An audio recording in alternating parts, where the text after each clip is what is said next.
আসসালামু আলাইকুম বন্ধুরা, আপনাদের সবাইকে আদরের বকবকানি চ্যানেলে স্বাগতম। তো চলুন বেশি কথা না বলে শুরু করা যাক। আমি পদ্মজা, লেখক এলমা বেহরোজ। পর্ব 9। আবুল জাহেদকে আহত অবস্থায় দেখে সবাই চমকে উঠল। কপাল বেয়ে রক্ত ঝরছে। একজন দৌড়ে গিয়ে বাড়ির ভেতর ফার্স্ট এড বক্স আনতে লিখন কিছু সময় জন্য থমকালো। আবু জাহেদের কপাল ব্যান্ডেজ করার পর তাকে একটি চেয়ারে বসতে দেওয়া হলো। হেমলতা লাঠিতে এক হাতের উপর ভর দিয়ে স্বাভাবিকভাবে দাঁড়িয়ে আছেন। লিখন প্রশ্ন করলেন, কি হয়েছিল? আপনি ওনাকে আঘাত করলেন কেন? হেমলতা বললেন, এই অসভ্য লোক আজ 4 দিন ধরে মাঝরাতে এখানে ঘুরঘুর করে, তার উদ্দেশ্য খারাপ। লিখন আর চোখে পদ্মজাকে দেখল। এরপর আবু জাহেদকে প্রশ্ন করলেন, উনি যা বলছেন সত্যি? আবু জাহেদ গমগম করে উঠল, আমি আজই প্রথম এসেছি এখানে, ঘুম আসছে না, তাই হাঁটতে হাঁটতে এদিক চলে এসেছি। হুট করে উনি আক্রমণ করে বসলেন। হেমলতা প্রতিবাদ করে দৃঢ়স্বরে বললেন, মিথ্যা বলবেন না একদম। আবুল জাহেদ কিছুতেই তার উদ্দেশ্য স্বীকার করল না। তর্কে তর্কে ভোরের আলো ফুটল। হেমলতা কঠিন করে জানিয়ে দিয়েছিল, আজই এই বাড়ি ছাড়তে হবে। হেমলতার সিদ্ধান্ত শুনে দলটির মধ্যে আতঙ্ক ছড়িয়ে পড়ল। তীরে এসে নৌকা ডুবতে কিভাবে দেওয়া যায়? সিনেমার শেষ অংশটুকু বাকি, শর্ত অনুযায়ী আরও 10 দিন আছে। দলের একজন বয়স্ক অভিনেতা এই সিদ্ধান্তের প্রতিবাদ করলে হেমলতা জবাব দিলেন, আমার 3টা মেয়ের নিরাপত্তা দিতে পারবেন? একজন পুরুষ মানুষ রাতের আধারে যুবতী মেয়েদের ঘরের পাশ দিয়ে ঘুরঘুর করবে কেন? কিসের ভিত্তিতে? হেমলতা সবাইকে এড়িয়ে লাহিড়ী ঘরে ঢুকেন। এদের সাথে তর্ক করে শুধু সময় নষ্ট হবে। আবু জাহেদের ধূর্ত চাহনি তার নজর এসেছে বারংবার। প্রথম রাতে পায়ের আওয়াজ শুনে তিনি চিনতে পারেননি। এরপর দিন সন্দেহের তালিকা থাকা 4-5 জনকে অনুসরণ করে তিনি নিশ্চিত হন রাতে কে লাহিড়ী ঘরের পাশে হেঁটেছিল। লাহিড়ী ঘরের ডান পাশে তুষের স্তূপ, পলিথিন কাগজ দিয়ে ঢাকা। অসাবধানতা বসে আবুল জাহেদের কাদামাখা জুতা তুষের স্তূপে পড়ে, ফলে জুতায় তুষ লেগে যায়। এরপর দিন হেমলতা বাড়ির বারান্দায় জুতো চুরো দেখতে পান। তুষ বাড়ির আর কোথাও নেই। তিনি ব্যস্ত হয়ে তুষের স্তূপের কাছে এসে দেখেন একজোড়া জুতার ছাপ। সেই জুতা যখন আবুল জাহেদ পরল, তিনি পুরোপুরি নিশ্চিত হন। শুটিং দলের মধ্যে একটা হাহাকার লেগে গেল। বেশ কিছুক্ষণ নিজেদের মধ্যে আলোচনা চলল।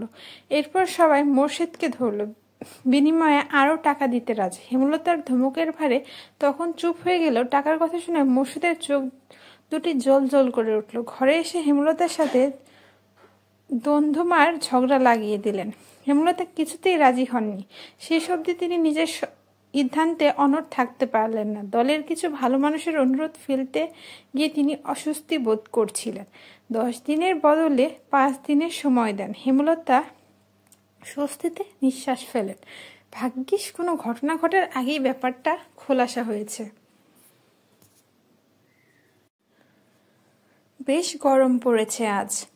মুন্নাকে পাশে নিয়ে পদ্মজা পাটিতে বসে আছে। মনোযোগ দিয়ে মুন্নাকে শেখাচ্ছে কাকে কি ডাকতে হবে।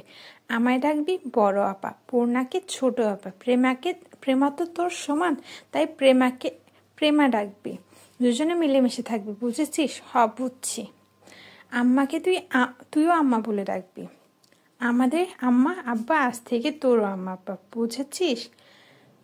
মুন্না বিজ্ঞ স্বরে বলল, বুঝছি। হেমলতা রান্না রেখে উঠে আসেন। মুন্নাকে বলেন, শুদ্ধ ভাষায় কথা বলবি, তোর পদ্ম আপা যেভাবে বলে। কই আমনে? পদ্মজা বলল, কই আমনে না, বল। আচ্ছা বলবো। মুন্না বাধ্যের মতো হেসে বললে, আচ্ছা বলবো। হেমলতা হেসে চলে যান। পূর্ণা রুম থেকে মুন্নাকে ডাকলো, মুন্না রে। সুডু আপা। পদ্মজা মুন্নার গালে আলতো করে থাপ্পড় দিয়ে বলল, বল জি ছোট আপা। মুন্না পদ্মজার মতো করেই বলল, জি ছোট আপা। পদ্মজা হাসলো। পূর্ণা মৃদু হেসে বলল, তোর নাম পাল্টাতে হবে। আমি তোর নতুন নাম রেখেছি। ক্যারে নাম পাল্টাইতাম ক্যারে? পদ্মজা কিছু বলার আগে মুন্না প্রশ্ন করল, আচ্ছা এই কথাটা কেমনে কইতাম? পদ্মজা হেসে কপাল চাপড়ে, এই ছেলেরে তো আঞ্চলিক ভাষায় বুধ হয়ে আছে। পূর্ণা বলল, তুই এখন আমাদের ভাই, আমাদের নামে সবার মিলিয়ে তোর নাম রাখা উচিত। কি উচিত না? মুন্না দাঁত কেলিয়ে হেসে সায় দিল, এই জন্য তোর নাম পাল্টাতে হবে। আজ থেকে তোর নাম প্রান্ত মোড়ল, সবাইকে বলবি এটা, মনে থাকবে? মনে রাখাম। আচ্ছা বল। আচ্ছা মনে রাখবো। আচ্ছা মনে রাখবো। দুপুর গড়াতেই হাজেরা আসলো, সাথে নিয়ে এসেছে বানোয়াট গল্প আর বিলাপ। ইশারা ইঙ্গিতে সে লাউ চাইছে। মোর্শেদ গতকাল সব লাউ বাজারে তুলেছেন, গাছে আর একটা ছিল। ঘরে চিংড়ি মাছ আছে, প্রান্ত লাউ দিয়ে চিংড়ি খাবে বলে ইচ্ছে প্রকাশ করেছে। হেমলতা হাসি মুখে শেষ লাউটা দিয়ে এসেছেন। এখন আবার হাজেরা রোজ চাই। কেউ কিছু চাইলে হাতে থাকা সত্ত্বেও হেমলতা ফিরিয়ে দেননি, আজও দিলেন না। তিনি হাজেরাকে হাসি মুখে লাউ দিলেন। হাজেরা সন্তুষ্টি প্রকাশ করে চলে গেল। পদ্মজা মায়ের দিকে অসহায় চোখে তাকায়। প্রান্ত এ বাড়িতে সে প্রথম যা চাইল তাই পেল না। মনের ওপর নেতিবাচক প্রভাব পড়বে না তো? হেমলতা পদ্মজার দৃষ্টি বুঝেও কিছু বললেন না। প্রান্তকে ডেকে কোলে বসান। ছেলেটাকে দেখতে বেশ লাগছে। দুপুরে তিনি গোসল করিয়েছেন, মনে হয়েছে কোনো ময়লার স্তূপ পরিষ্কার করা হচ্ছে। জন্মদাতার মৃত্যুর প্রান্তের উপর বিন্দুমাত্র প্রভাব ফেলল না, এজন্য কেউই অবাক হয়নি। বাপ ছেলে শুধু রাতে একসাথে থাকা হতো। অনেক রাত প্রান্ত একা থেকেছে। এইটুকু ছেলে কত রাত ভয় নিয়ে কাটিয়েছে। হেমলতা আর্দ্র কণ্ঠে বললেন, একটা গল্প শোনাই, শুনবি? শোনাও। পদ্মজা প্রান্তর ভাষার ভুল ধরিয়ে দিল, শোনাও না, বল শোনাও আম্মা। প্রান্ত মাথা কাত করে। এরপর হেমলতাকে বলল, শোনাও আম্মা। হেমলতা আম্মা ডাকটা শুনে বুক বিশুদ্ধ ভালো লাগায় ছেয়ে গেল। তিনি কণ্ঠে ভালোবাসা ঢেলে বললেন, আমাদের একদিন মরতে হবে, জানিস তো? জান্নাত জাহান্নামের কথা কখনো কেউ বলেছে? প্রান্ত মাথা দুপাশে নাড়ালো। কেউ শোনায়নি। হেমলতা এমনটা সন্দেহ করেছিলেন। প্রান্ত এ সম্পর্কে জানে না। তিনি ধৈর্য নিয়ে সুন্দর করে জান্নাত জাহান্নামের বর্ণনা দিলেন। জান্নাতের বর্ণনা শুনে প্রান্তর চোখ দুটি জল জল করে উঠল। প্রশ্ন করলো হাজারটা। হেমলতাকে জানায় সে জান্নাতে যেতে চায়, জাহান্নামে যেতে চায় না। হেমলতা বললেন, আচ্ছা এখন গল্পটা বলি, মন দিয়ে শুনবি। প্রান্ত মাথা কাত করে হ্যাঁ সূচক সম্মতি দিল। হেমলতা বলতে শুরু করলো, একজন মহিলা একা থাকতো বাড়িতে। না, দুটো ছেলে মেয়ে আছে, খুব ছোট ছোট, খুব অভাব তাদের। ছোট্ট একটা জায়গায় মাটির ঘর, ঘরের সামনে শখ করে একটা লাউ চারা লাগায়। লাউ গাছ বড় হয়, লাউ পাতা হয় অনেক। এই লাউ পাতা দিয়ে দিন চলে তার। কখনো সিদ্ধ করে খায়, নুন মরিচ পেলে শাক রেঁধে খায়। তো একদিন এক ভিক্ষুক মহিলা আসলো। ভিক্ষুক মহিলা খায় না 2 দিন ধরে। লাউ গাছের লাউ পাতা দেখে খেতে ইচ্ছে করে। লাউ গাছের মালিক যে মহিলাটি, তাকে ভিক্ষুক বলে লাউ পাতা দিতে, রেঁধে খাবে। খুব অনুনয় করে বলে। মহিলাটির মায়া হয়। ভিক্ষুক মহিলাকে কথা শোনাতে শোনাতে কয়েকটা লাউয়ের পাতা ছিঁড়ে দেয়। তার কয়দিন পর লাউ গাছের মালিক যিনি, তিনি মারা গেলেন। গ্রামবাসী সহ মসজিদের ইমাম মিলে দাফন করে। বুঝছিস তো প্রান্ত?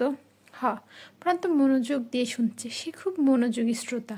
হেমলতা বাকিটা শুরু করলেন। গ্রামের ইমাম একদিন স্বপ্নে দেখেন যে মহিলাকে তিনি দাফন করেছেন তার চারপাশে আগুন দাও দাও করে জ্বলছে, কিন্তু তার গায়ে আঁচ অব্দি লাগছে না। মহিলাটিকে ঘিরে রেখেছে লাউ পাতা, যার কারণে আগুন ছুঁতে পারছে না। ওই যে তিনি একদিন একজন ভিক্ষুককে নিজের একবেলা খাবারের লাউ পাতা দান করেছিলেন, সেই লাউ পাতা তাকে কবরের শাস্তির থেকে বাঁচাচ্ছে। জাহান্নাম থেকে বাঁচতে আমাদের অনেক ইবাদত করা উচিত। তার মধ্যে একটি হলো দান। সামর্থ্য অনুযায়ী দান করা উচিত, কাউকে ফিরিয়ে দেওয়া উচিত না। বোঝা গেছে? বুঝছি, আমি দান করাম। করবি, অনেক বড় হবি জীবনে, আর অনেক দান খয়রাত করবি। আচ্ছা প্রান্ত, এখন যদি কোনো অভাবে এসে বলে তোর লাউটা দিতে, তুই কি করবি? প্রান্ত গম্ভীর হয়ে ভাবে, এরপর বলে, দিয়ে দিয়াম। একটু আগে একজন মহিলা আসছিল না, দেখেছিস তো? দেখছি। সে খুব গরিব, বাড়িতে বাচ্চা আছে ছোট। এসে বলল লাউ দিতে, তাই তোর লাউটা দিয়ে দিয়েছি, এজন্য কি এখন তোর মন খারাপ হবে? লাউটা তুমি দিছো, তাইলে তোমারে আগুন থেকে বাঁচাইবো লাউডা? লাউডা আমি দিল তোর জন্য ছিল, তুই এখন খুশি মনে মেনে নিলে লাউটার তোকে আগুন থেকে বাঁচাবে। হেমলতার কথায় প্রান্ত খুশি হয় খুব, পরপরই মুখ গম্ভীর করে প্রশ্ন করলো, একটা লাউ কেমনে বাঁচাইবো আমারে? প্রান্ত নিষ্পাপ প্রশ্ন শুনে হেমলতা পদ্মজা পূর্ণ হেসে উঠল। পদ্মজা বলল, কয়টা পাতা অনেকগুলো হয়ে মহিলাটাকে বাঁচিয়েছিল, তেমন একটা লাউ অনেকগুলো হয়ে তোকে বাঁচাবে। প্রান্ত একটার পর একটা প্রশ্ন করেই যাচ্ছে। হেমলতা হেসে হেসে তার উত্তর দিচ্ছেন। পদ্মজার হুট করে প্রান্ত থেকে চোখ সরে হেমলতার উপর পড়ে। মা হাসলে সন্তানদের বুকে যে আনন্দের ঢেউ ওঠে তা কি জানেন? পদ্মজার আদর্শ তার মা, সে তার মায়ের মতো হতে চায়।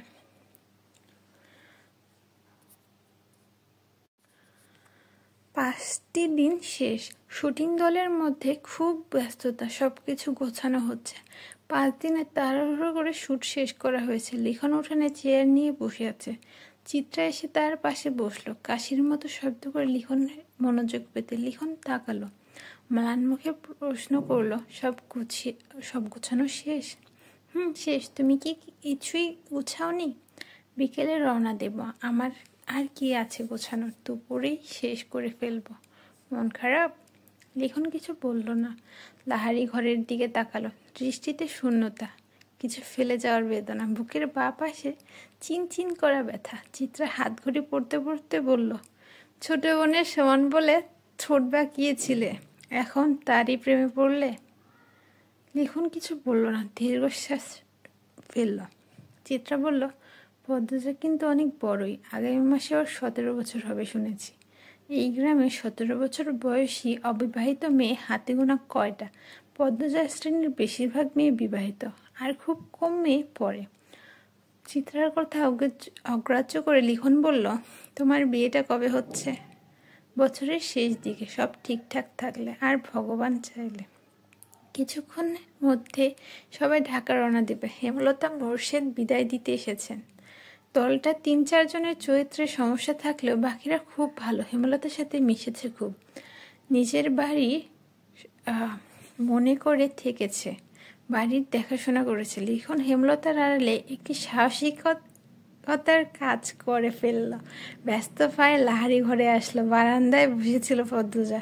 লিখনকে দেখে ভয়ে তার বুক কেঁপে উঠল। পদ্মজার কিছু বলতে দিল না লিখন। সে দ্রুত বারান্দায় উঠে পদ্মজার হাতে একটি চিঠি গুজে দিয়ে জায়গা ত্যাগ করলো। পদ্মজা অনবরত কাঁপতে থাকে। পূর্ণা চৌকি থেকে ব্যাপারটা খেয়াল করেছে। সে হতভম্ব, ধীর পায়ে হেঁটে আসে। পদ্মজার সারা শরীর বেয়ে ঘাম ছুটছে। হিতাহিত জ্ঞানশূন্য হয়ে পড়ে। হাত থেকে চিঠিটা পড়ে যায়। পূর্ণা কুড়িয়ে নিল। পদ্মজার গলা শুকিয়ে কাঠ। হেমলতা এসে দেখেন পদ্মজা হাঁটুতে থুতনি থেকে বসে আছে, কেমন যেন দেখাচ্ছে। তিনি উদ্বিগ্ন হয়ে প্রশ্ন করলেন, পদ্ম, শরীর খারাপ? মায়ের কণ্ঠ শুনে পদ্মজা ভয় পেল। বাতাসে অস্বস্তি, নিঃশ্বাসে অস্বস্তি, চোখ দুটো স্থির রাখা যাচ্ছে না, নিঃশ্বাসে এলোমেলো। পূর্ণা পরিস্থিতি সামালাতে বলল, আম্মা, আবার মাথা ব্যথা। হুট করে এমন মাথা ব্যথা উঠলো কেন? পদ্মরে খুব ব্যথা? পদ্মজা অসহায় চোখে পূর্ণার দিকে তাকালো। আকস্মিক ঘটনায় সে ভেঙে পড়েছে। ডান হাত অনবরত কাঁপছে। হেমলতা তীক্ষ্ণ চোখে দুই মেয়েকে দেখেন। কঠিন স্বরে প্রশ্ন করেন, কি লুকোচ্ছিস দুজন? কেউ এসেছিল? মায়ের প্রশ্ন শুনে পদ্মজার চেয়ে পূর্ণা বেশি ভয় পেল। হাতের চিঠিটা আরো শক্ত করে চেপে ধরল। কি লেখা আছে? না পড়ে এই চিঠি